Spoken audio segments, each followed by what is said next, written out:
You know that feeling? When you're trying to figure out the best way to, like, really get ahead, maybe looking at a new course or, I don't know, debating a stock purchase. Yeah. Okay, let's unpack something really fundamental here. What if the absolute smartest investment you could ever make is actually in, well, you? It's fascinating, isn't it, how often we look outside first?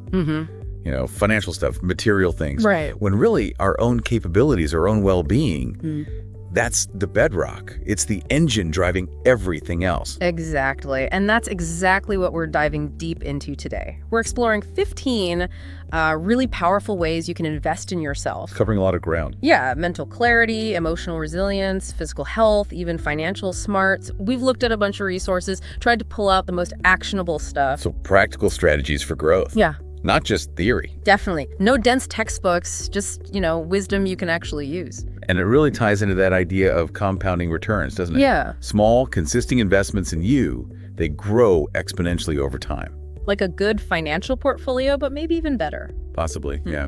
So where do we start? Okay, let's start with something that sounds almost too simple. Reading. Every single day. Reading. Yeah. Now, I know what people might think. I read emails all day. News articles. Sure, constant information flow. But we're talking about focused, intentional reading to expand, Right, and what's really powerful is the accumulation. Our sources pointed out. Just 10 or 15 pages a day. Seems manageable. Totally. But it adds up to maybe 12, 15 books a year. Think about all the new ideas, the different perspectives that flood in from that. It's like building your own personal board of advisors, isn't it? Through books. Exactly. And it's not just self-help, right? Biographies are amazing for learning how others navigated challenges. Oh, definitely. And fiction. Great for empathy, creative thinking. Right. Or, science, psychology. Yeah. It sharpens different parts of your brain. It's like cross-training for your mind. I like that, cross-training for the brain. So it's about being intentional with your mental diet. Precisely. And the key is just starting small. 10 minutes a day, maybe with your coffee or before bed. Yeah, make it a habit, a little gift to your future self. Plant those seeds, like you said. Okay, so expanding on that, the next thing is learning a new skill. Ah, yes. Super relevant right now. Feels critical, doesn't it? The job market's always changing. Technology's just whoosh. Yeah, standing still isn't really an option anymore, is it? Not really. So the sources we looked at really emphasize this. Picking up a new skill, maybe it's technical, like coding, or creative, like photography. Or copywriting, digital marketing, tons of options. Exactly. Or even something like public speaking. It just gives you more tools in your toolkit. And it's never been easier to learn, has it? I mean, YouTube alone. Oh, totally. YouTube, Coursera, Skillshare, Khan Academy. So many resources, many of them free or low cost. The barrier to entry is so low now. It really is. And think about the possibilities. Mastering just one new skill this year, maybe it leads to a side hustle. Or a whole career change, even. Or just, personal satisfaction. Opens up new worlds. Okay, let's shift gears a bit. Another really foundational investment. Taking care of your physical health. Right. And this isn't just about aesthetics, is it? No, not at all, though that can be a side benefit. But it's more about energy, confidence, just longevity, feeling good. Feeling vibrant, capable. The sources really frame it that way. Sustained energy. Yeah. And the mood boost is huge, isn't it? Exercise releases endorphins. Makes you feel good. Plus, it can spark creativity, reduce stress. And help you sleep better. That's a big one. Definitely. And the good news, as the sources point out, is you don't need to become a gym fanatic. Right. No grueling workouts required. Not necessarily. A brisk walk outside, some stretching at home, dancing in your living room.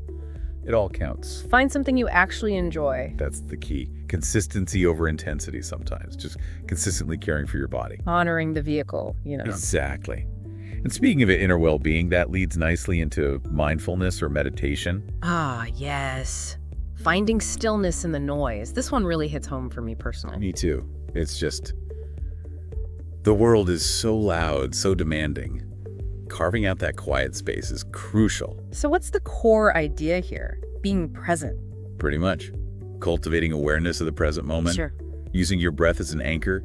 It's a powerful way to dial down anxiety and stress. Okay, but that whole empty your mind thing, that sounds impossible. Yeah, that's common misconception. It's not really about stopping thoughts altogether. That's probably not possible anyway. Okay, good. It's more about changing your relationship to your thoughts. Observing them without getting swept away. like watching clouds drift by. I like that visual, clouds drifting by. And again, start small. 5 minutes a day, maybe use a guided app. There are tons of good ones. Just 5 minutes seems doable. Totally. Think of it like hitting reset on your brain, giving it a rest from constantly working. Okay, a daily reset. I like that. Now, building on that idea of starting the day right, a morning routine. Ah, the classic, win the morning, win the day. Exactly. I hear that a lot. Is there something to it?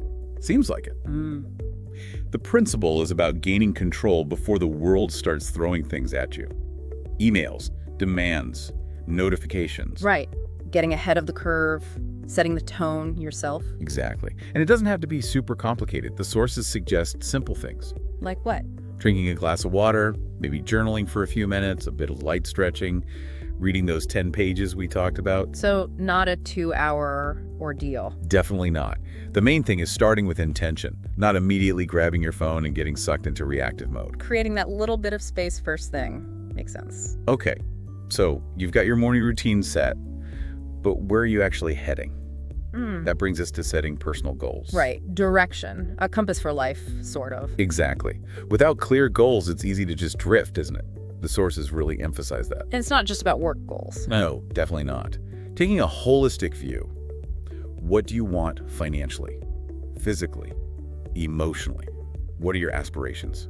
And actually writing them down makes a difference. Apparently, yes. Yeah. It makes them more tangible, more real.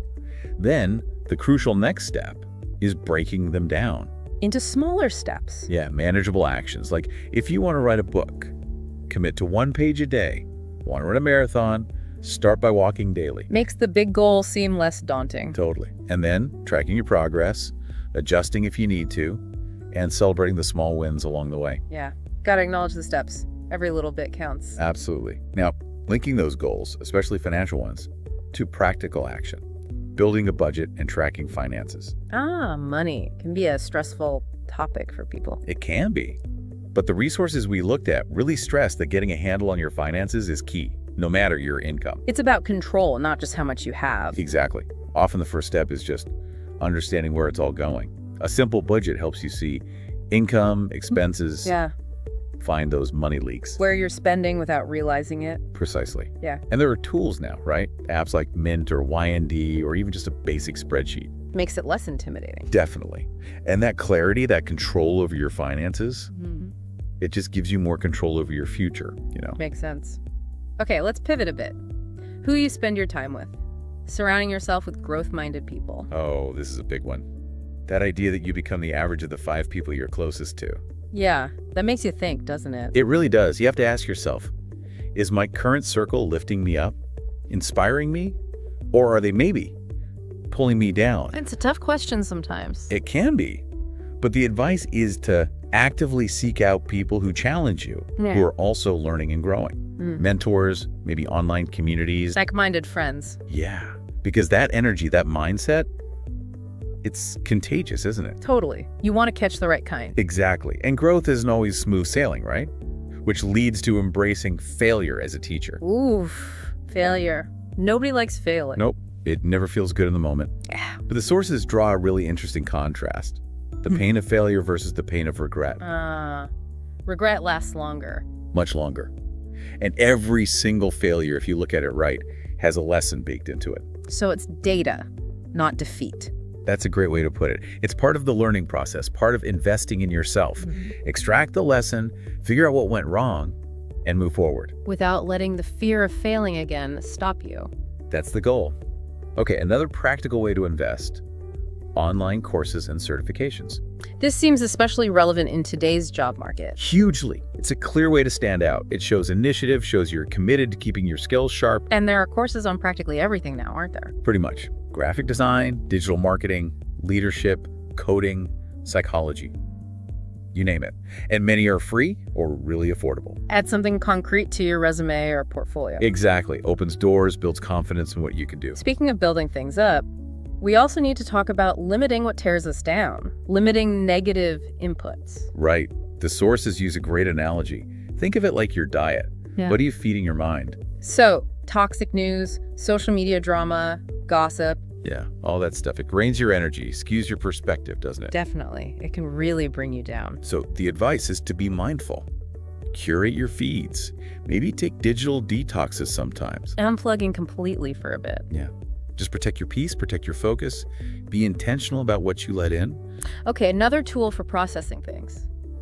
Journaling regularly. Writing as thinking on paper. Yeah, I like that. It really helps clarify things, doesn't it? It does. Great for processing emotions, tracking those goals we talked about, reflecting on how you're growing. You don't need to be like a great writer. Not at all. Just be honest, be genuine. Simple prompts can work wonders. What did I learn today? What am I grateful for? What was challenging? It's about the process, not creating a masterpiece. Exactly. Clarity over perfection. Now, with all this doing and growing, we can't forget rest. Prioritizing quality sleep. Oh, absolutely critical. Sleep is the body's, master reset button, the ultimate recharge system. And we all know how awful we feel when we don't get enough. Mood, memory, focus, everything tanks. Metabolism, too. It impacts so much. So the recommendations are pretty straightforward, really. Create a calming bedtime routine. Wind down properly. Yeah. Avoid screens right before bed if you can. Make sure your room is cool, dark, quiet. The basics, but they make a huge difference. They really do. And those 7 to 9 hours, Yeah. it's not a luxury. It's a necessity for performing at your best. Non-negotiable. Got it.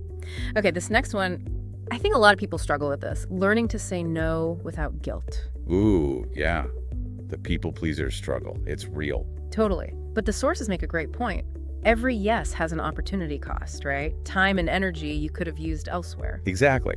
Saying yes to one thing means saying no to something else, often your own priorities or well-being. So saying no isn't selfish, it's strategic. That's the reframe. It's smart self-management. And you don't need long explanations or apologies. Just be clear, be respectful, but firm. Boundaries is self-respect. Precisely. It's investing in your own time and energy. Okay, final point. Amidst all this striving and improving, we need to remember to celebrate the progress. Yes. This is so important. We're often way too hard on ourselves, aren't we? Definitely. Always looking ahead, rarely looking back at how far we've come. Right. The sources remind us you're probably doing better than you think. Acknowledge the small wins.